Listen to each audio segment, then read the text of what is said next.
Hey everyone, today we're making lenses out of epoxy. I started this project 3 or 4 months ago, and you can see a behind the scenes photo on my Patreon around the end of September showing off a family of carbon fiber replicated mirrors using a similar technique.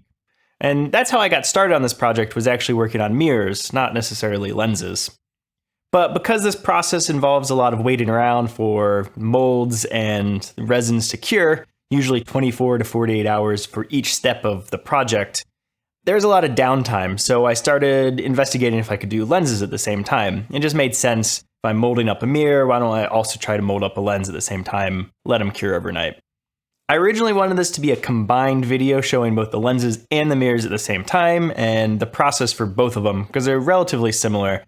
But the mirrors have been a little trickier, and I haven't quite dialed it in yet. So I've decided to separate the two. Today's video will be just about making lenses, and the next one, hopefully soon, will be about making the mirrors. The process that we're using is known as replication molding. And all this really is taking some type of precision surface that has the surface roughness characteristics that you desire and the correct shape, and molding your material of choice on top of that surface, so that when you separate the two, you get the desired lens or mirror or whatever you're after out the other end.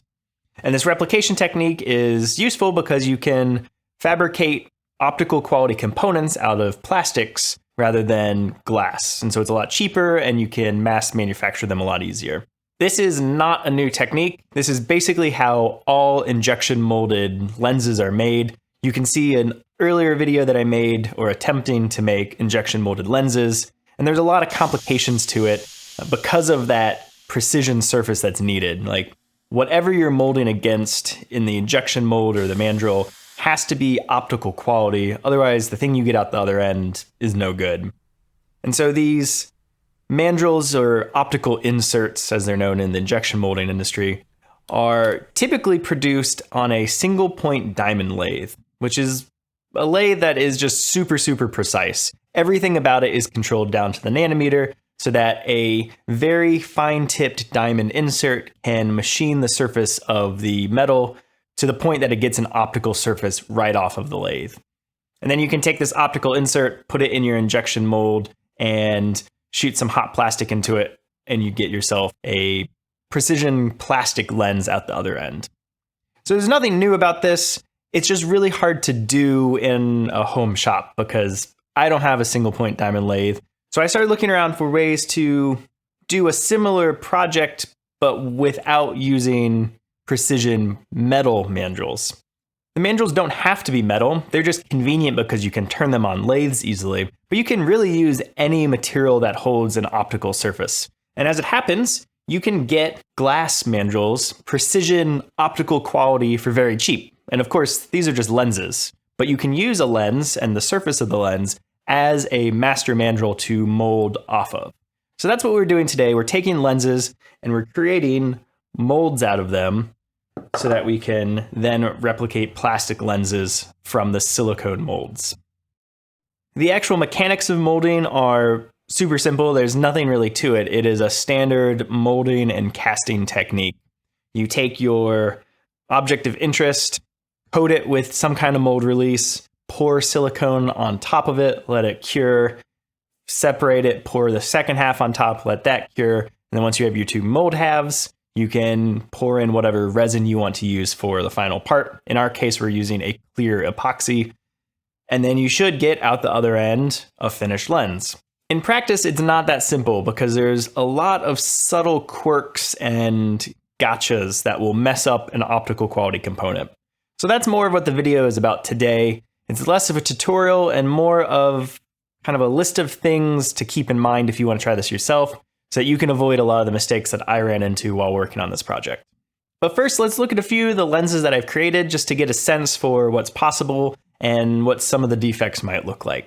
Far and away, the best examples that I have so far are these small plano concave and convex lenses. There are two different convex lenses that have slightly different focal lengths. They're both about 12 millimeters in diameter, and focal distance is 70 to 150 millimeters, thereabouts. There are some defects, a little bit of surface roughness and pitting, little scratches here and there, but optically they look pretty good. They focus well on items in a distance, you get reasonably crisp edges and definition while looking through it. These are spherical lenses, so there's a certain amount of aberration just inherent to them, chromatic aberration where the colors kind of smear out. But aside from the expected aberrations, there's not a lot of unexpected problems. You don't see like a funhouse mirror effect. The two convex lenses magnify and the concave lens demagnifies, and it all looks pretty good. If we pop them under the atomic force microscope, you can see that while the epoxy lenses do have slightly higher surface roughness than the glass lens, it's still remarkably low and pretty tolerable for what this is, which is a cheap plastic lens. If we zoom out to a scanning electron microscope view, we can see that the surface, while not perfectly smooth, there's a lot of pits and valleys and little kind of pieces of crud stuck around. It's really not a bad surface. It looks pretty smooth.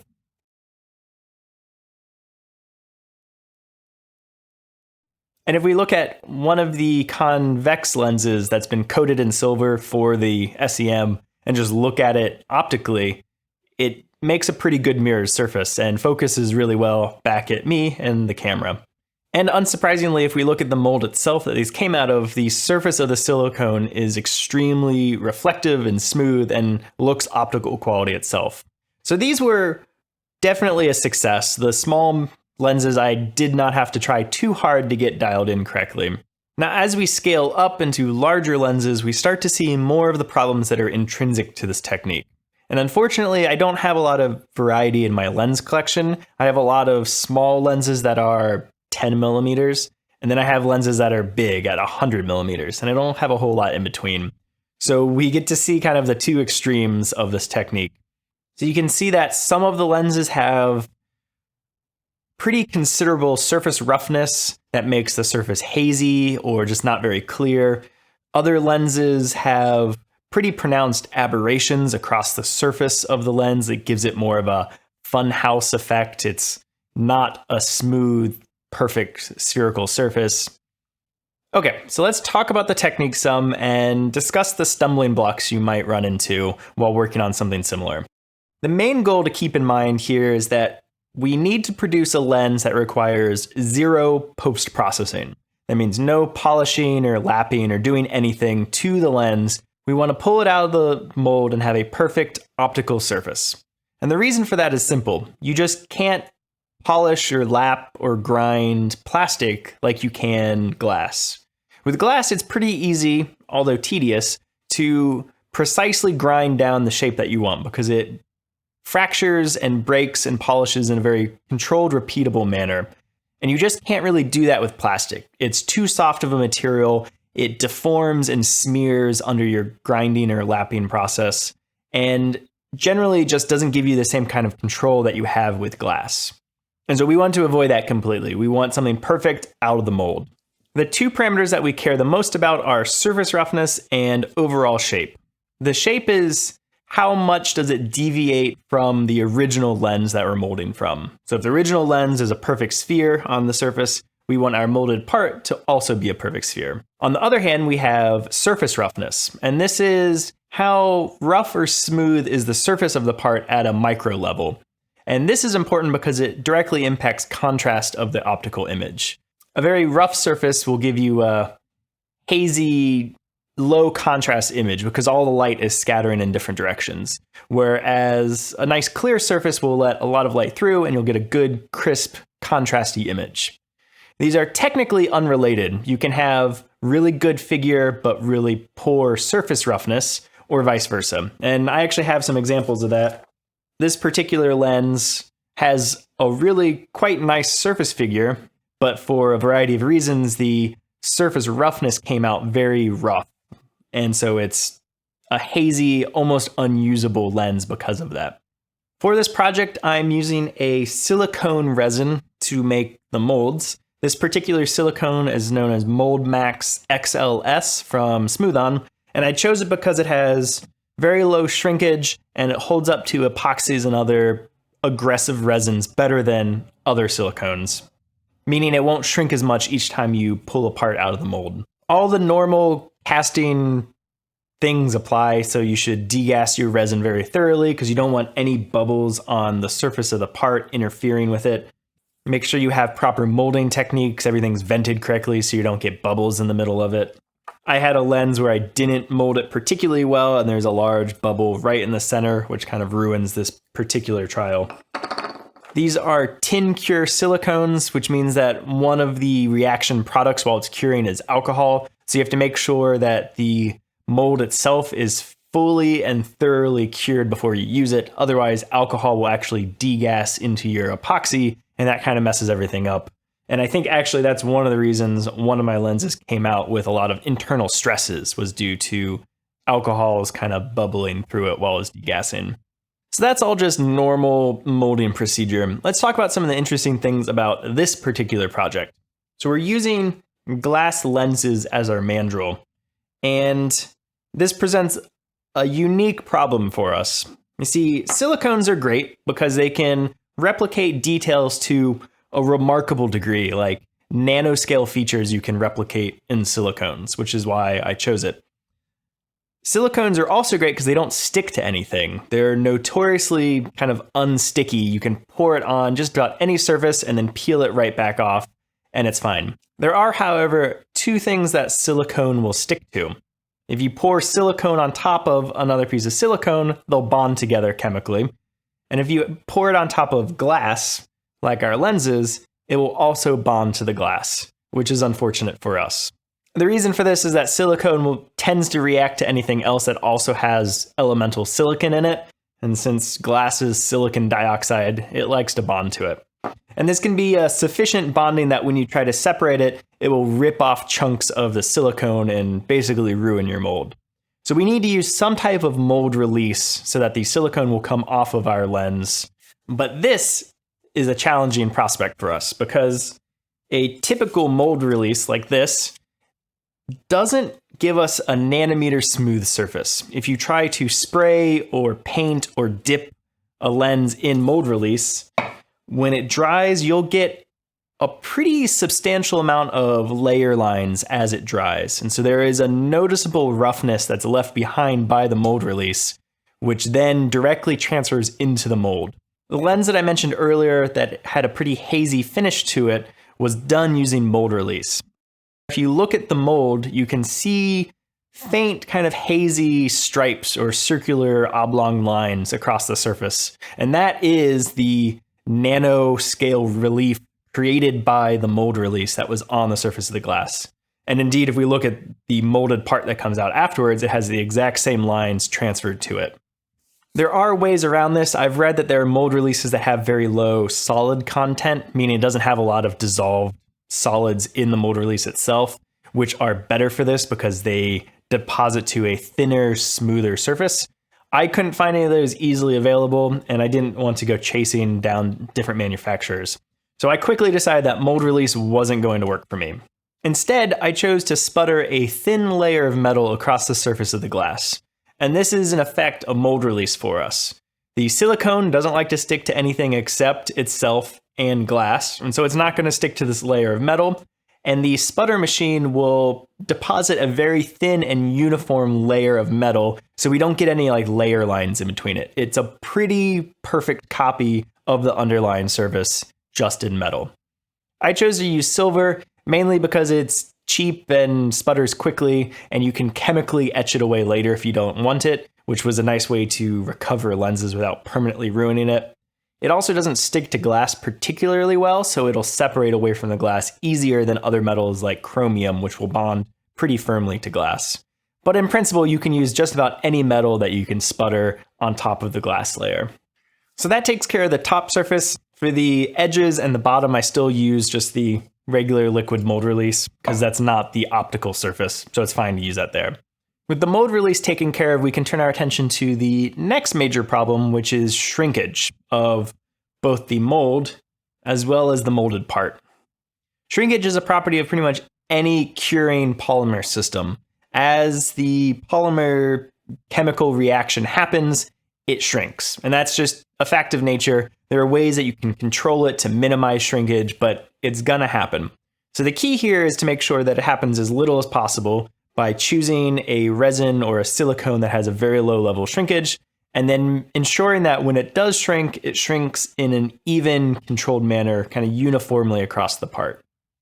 You can see that on these two different molds, one of them has a pretty nice reflective optically looking surface, whereas the other one is noticeably warped and wavy. This mold, I wasn't thinking, and I used a accelerator to speed up the curing of the silicone. And of course, the accelerator isn't uniformly distributed everywhere, no matter how well you mix. And just the nature of the chemistry means that you will get uneven curing in places. And so you can see this surface is distinctly not spherical. So that's tip number one. Make sure you don't use any type of accelerator. Related tip number two is to get a slow cure resin. So you want all of your resins that's using this to cure as slowly as possible, because that means the chemical reaction isn't running too quickly, which means that the shrinkage will be controlled and even and relatively minor. Silicones aren't overly affected by temperature. They'll speed up a little bit if you move them to a warmer location, but epoxies are dramatically affected by the curing temperature. If it's cold enough, they won't cure at all, and if you throw them in an oven, they'll be cured in 20 minutes. So temperature control is a really important part here for the molding of the final part. You want to make sure you're at a nice, relatively cool temperature to let your slow curing resin just do its thing over a long period of time. There's a fair amount of research on this, particularly on the mirror side, where, for example, NASA has looked at special formulations of epoxy that cure over the time span of weeks to minimize the amount of shrinkage, just to give you kind of an idea how important that is. And to make life harder, the actual curing process is exothermic, meaning that it gives off heat as it cures. And this is problematic for things like lenses, because most lenses have a thin section on the outside and the center of the lens is quite a bit thicker, meaning that the center of the lens is going to cure at a different rate than the outside of the lens. It'll cure a little bit faster. Now, this isn't a huge difference in thickness, it's maybe a couple millimeters, but that's enough to introduce stresses into the epoxy as it cures. And because this is an optical component, like we saw back on the injection molding video, any stresses inside of a clear polymer will introduce aberrations. We can see this very clearly if we use polarized light and a polarizer in front of the camera. If polymers have different amounts of internal stress, that stress is manifested by a slightly different index of refraction. So when you look at it under polarized light, you actually see different colors because the light that's hitting the camera has refracted at a slightly different angle. And so you start to see colors appear. And this is a visual indication of all the internal stresses in this particular lens due to an uneven or too quick curing schedule. Other lenses that are much clearer do not have nearly as much internal stress. So you can see some other examples where there's really no change under the polarizer, maybe a little bit on the edges, but it's pretty much the same homogeneous consistency of polymer all the way through. Notably, my best examples that have the least amount of stress are also the thinnest. They're either the small plano convex and concave lenses that I showed at the very beginning, or they're these large but very thin lenses that I fabricated. The kind of logistical issue that you have to deal with is that silicone is not particularly rigid. It's quite soft and flexible. You can warp it all around, which is problematic for fabricating lenses because when you sandwich two halves of the mold together, whichever side is on the top will sink a little bit just because this isn't mechanically very strong. And so the top surface tends to sag just due to gravity and that this isn't very robust. And that sagging will change the shape of the lens. There's different ways you could address this. You could use a stiffer molding material. So there are silicones in a wide range of stiffness. You can use some type of backer material to help mechanically keep this nice and firm, some like metal or rigid plastic to hold everything together. I think it should be noted that you don't have to use silicone. So I have to use silicone because it can replicate extremely fine levels of detail and it doesn't stick to much. So it's a convenient molding material, which is why, prop masters and stuff use it. But there are other materials you could mold from. You could, for example, use an aluminum-filled epoxy, which will give you a really stiff mold that doesn't suffer from any of the kind of sagging or distortion issues of a silicone. But the problem is that the mold release issue becomes even worse. So you can still do the metal sputtering trick on top of your lens when you first mold it, and that will separate fine. But the problem becomes when you make your final molded part. Pouring an epoxy into an epoxy, they're just gonna bond together chemically. You'll never get those parts separated without some type of mold release. And so you could sputter the mold itself with a thin layer of metal, but you would need a pretty large chamber to get the mold inside, and my chamber is just not big enough to do that. So that wasn't really an option. The last thing you could do is just to cut out one of the molding steps. This whole time we've been taking a positive lens and making a negative mold, which allows us to create a positive plastic lens. But every time you have an extra molding step, you're introducing more chances for error, both in shrinkage and surface roughness and particles and just kind of all the associated problems. So if you can get rid of this mold and go straight from your mandrel to your part, you'll have a much better finish, both on surface roughness and surface figure. That's essentially what I'm doing for the mirror project. I'm making carbon fiber replicated mirrors directly off of a precision mandrel, essentially as a way to remove one of the molding steps and limit the amount of error that creeps into the mirrors. Because mirrors are even more susceptible to surface roughness and figure than lenses are. But that's all for the next video, which will hopefully be out soon. If you are interested in replicated carbon fiber mirrors and you're not subscribed, go ahead and subscribe so you don't miss it. Should hopefully be out sometime. Sometime, yeah, good. So that's where we are today. The lenses aren't perfect, but the smaller ones and honestly even some of the larger ones are looking pretty decent. And I was tempted to sit on this until I'd really dialed it in, but I know I personally have a tendency to not share things until I think it's perfect, which means a lot of stuff that I think is interesting never actually gets shared because I never get it perfect. So this was my attempt to kind of share some of the knowledge I've gained while working on this and I don't know, get some information out there for folks that might be interested in similar. I think if you wanted to continue to refine this, there's really two main avenues that you could work on. The first one is getting a detailed breakdown of different resins and their properties and finding the resin that works really well with your setup. So I just used an optical-ish clear resin from Smooth On that had reasonable properties, but I didn't test any other resins. So that would be step one, is finding a whole bunch of different epoxies and vinyl esters and polyesters and testing them all to see which one really works well.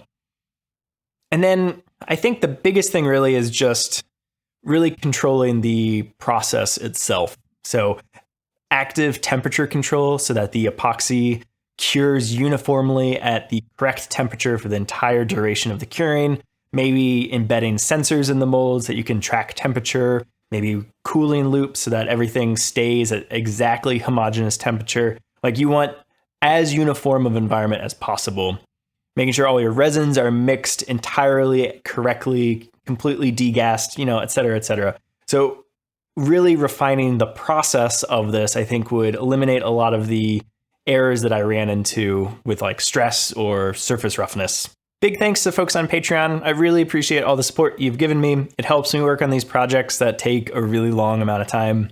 As I mentioned at the top, I posted the first start of this project back in September, 3 or 4 months ago.